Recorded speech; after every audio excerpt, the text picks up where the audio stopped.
Paul's getting a few things done. Kane's in there working on the air leak to the generator, I think. Keith's in here putting in a brand new door latch.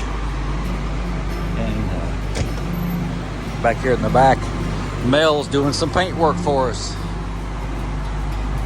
He's back here. Paul's paint guy Mel's working on some of our clear coat coming off in places.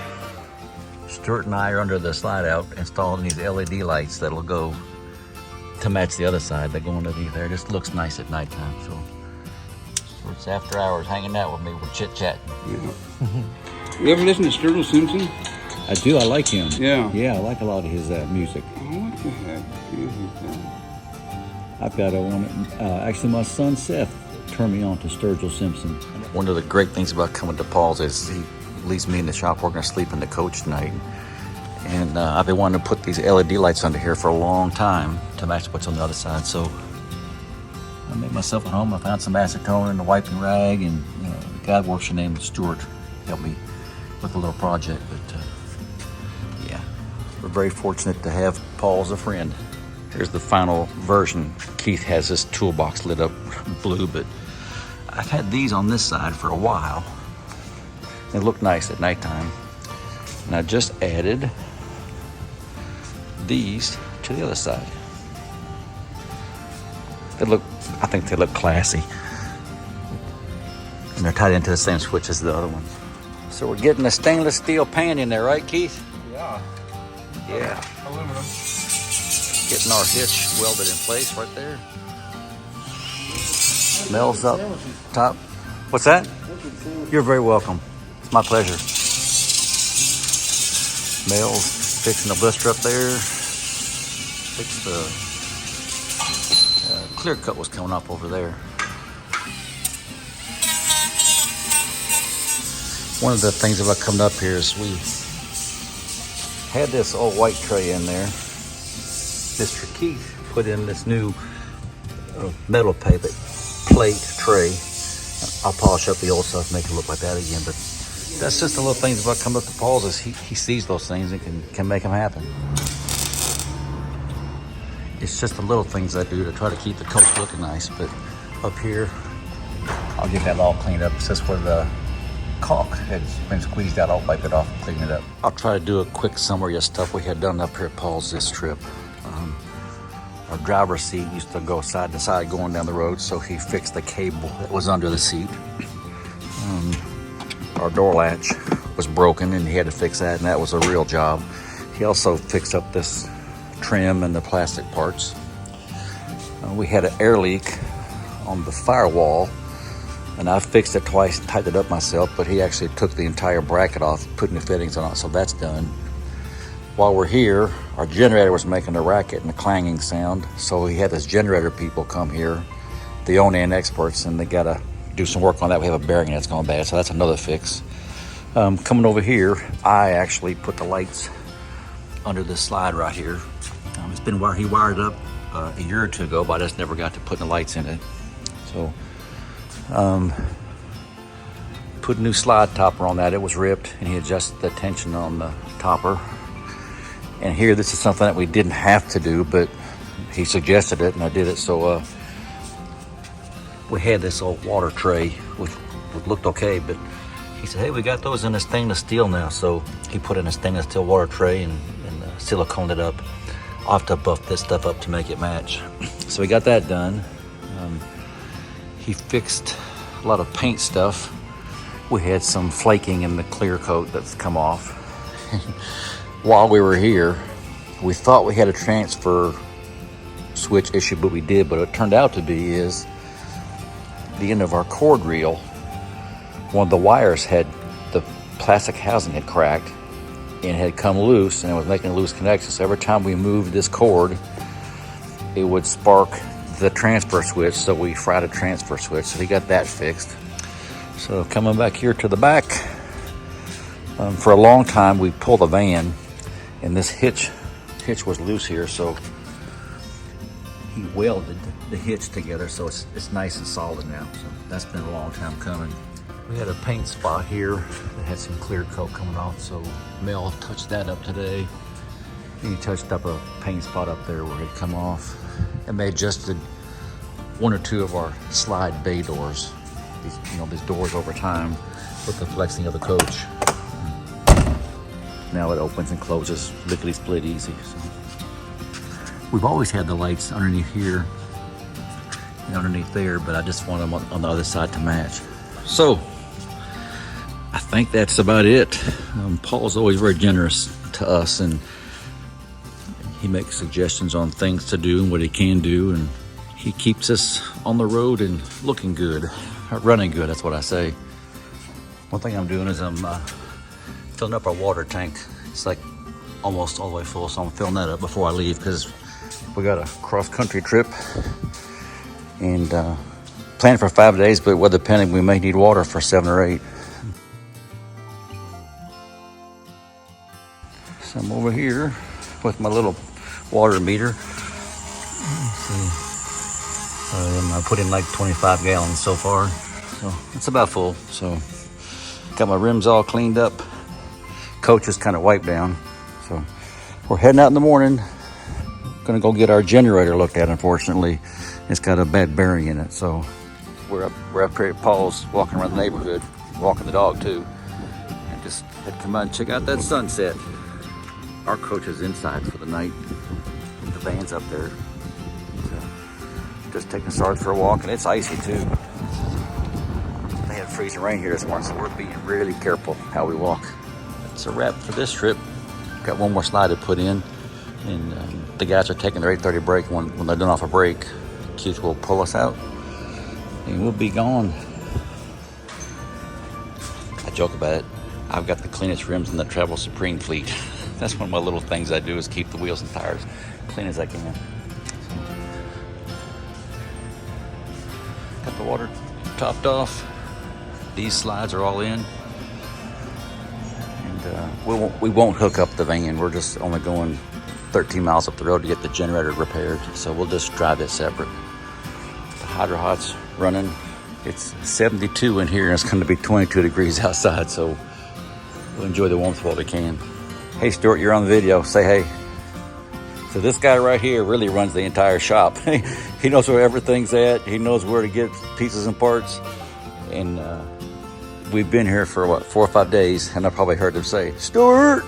They holler his name like every 3 or 4 times a day, wanting him to go get something or find something or hold this. So he probably is the most vital part of the shop. Yeah, he's helped us several times on things. We appreciate him. Was the last slide going in. We've learned to do that on airbags while it's aired up, because if you do it on the frame or on jacks, it gets a little bow in the coach and the slides don't go in around that frame like they should. So we've learned over time. There's always a big discussion about on jacks or on airbags. We're heading out of Paul's shop. A lot of people that haven't been here, just take a look. There's the waiting area. There's Paul's office. Got a restroom over there, and here's the little break area with the fridge in it, coffee pot, and usually some chips and snacks in there. We'll go out here, and there's the rigs. Got a restroom in there. It's a big, I think you can put probably 10 coaches in here. He'll start us up and he'll back us out.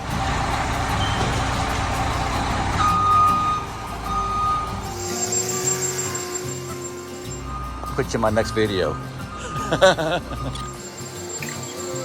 King, we'll see you. Thanks for your help.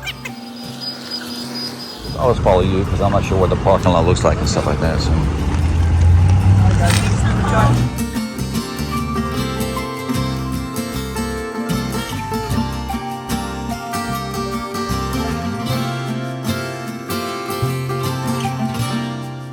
We're here for some generator repairs. They're going to pull it in the shop right in the back there, and we're actually going to spend the night in the parking lot, probably over the weekend while they're taking the generator out. So here she goes.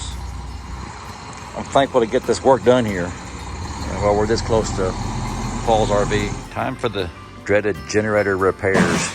So they've got it all out to took it off the slide tray there. There's what it looks like. We think there's a bad bearing in there and maybe a water pump on the back side. So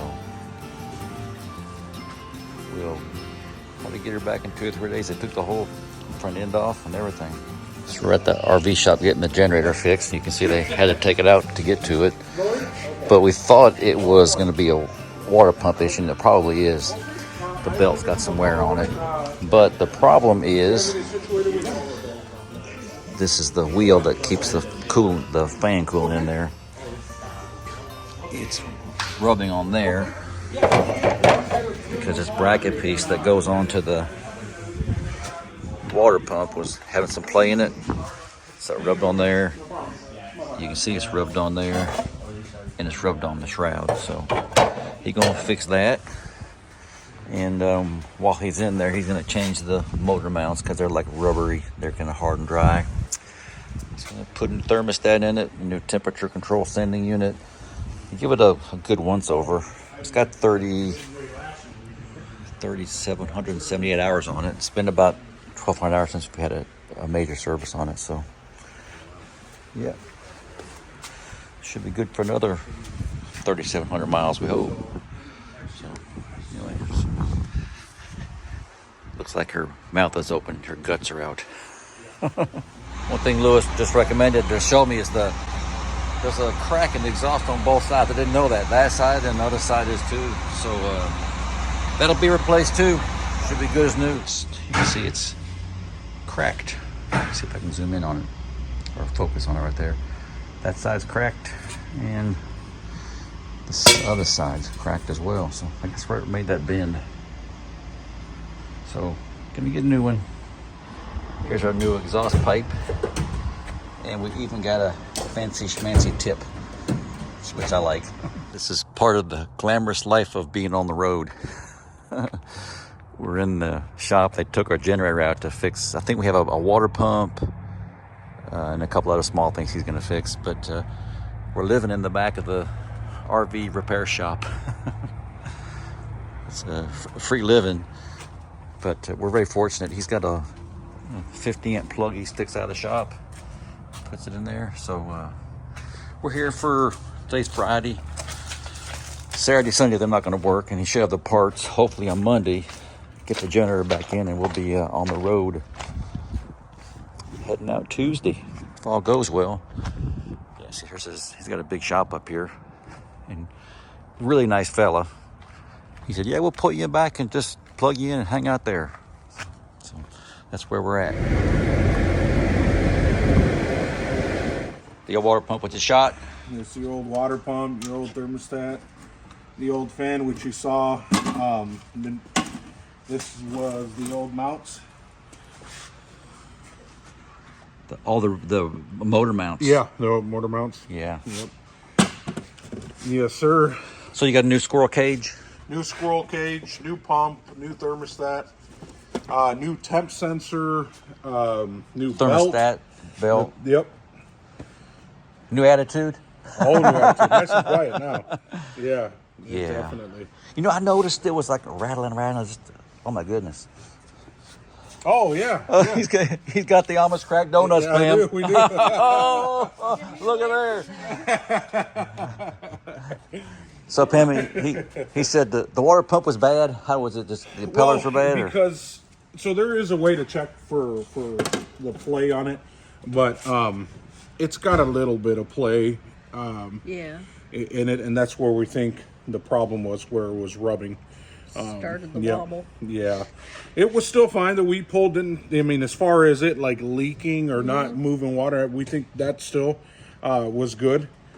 But the coolant leak was coming from that hose. It was coming from the hose that we replaced. So that hose goes from the top of the thermostat housing all the way to the fill neck, which is right there. Where that radiator cap looking thing is. Yeah.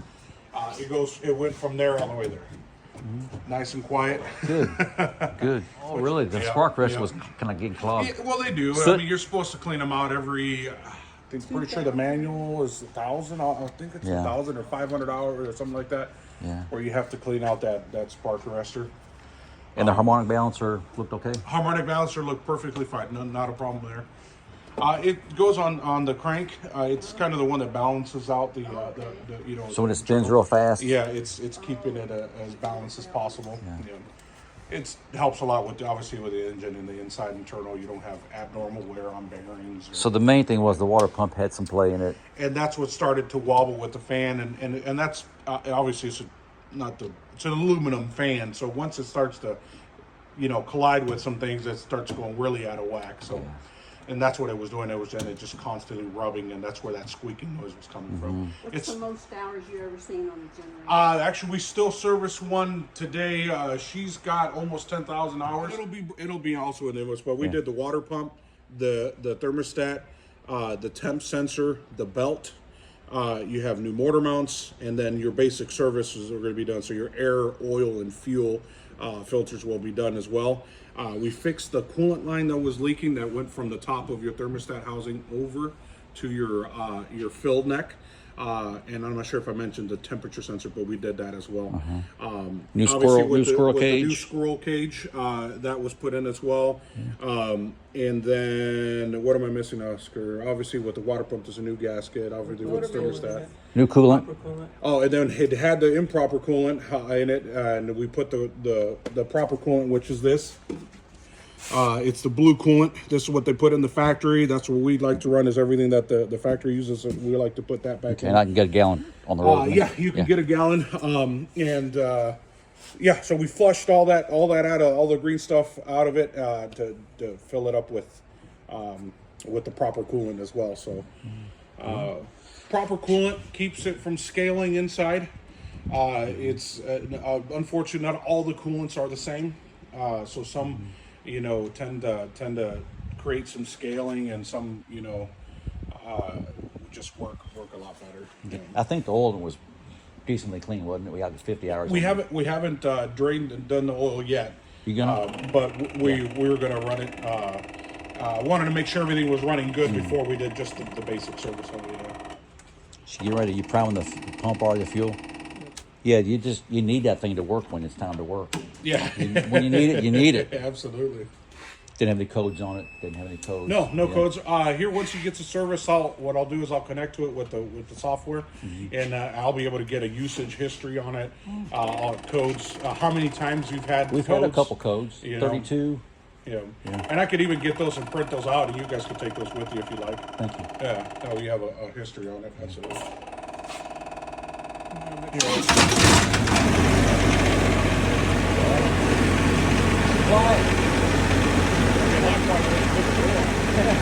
In the Buffalo, Oh yeah.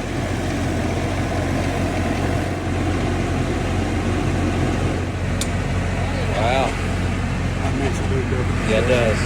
Sure. Yeah, and the belt was rubbing. And the belt was slapping around.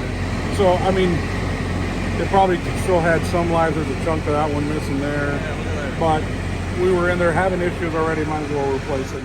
We're wrapping up. We're wrapping up our generator repair job here. They're going to pull it in the shop and put the generator back in it. We're going to get some groceries at Walmart for the road. We'll be out of here in about an hour and a half. We're in the RV rescue shop. I'm filling the freshwater tank. We're about halfway down. So we got 2,300 miles to go across country.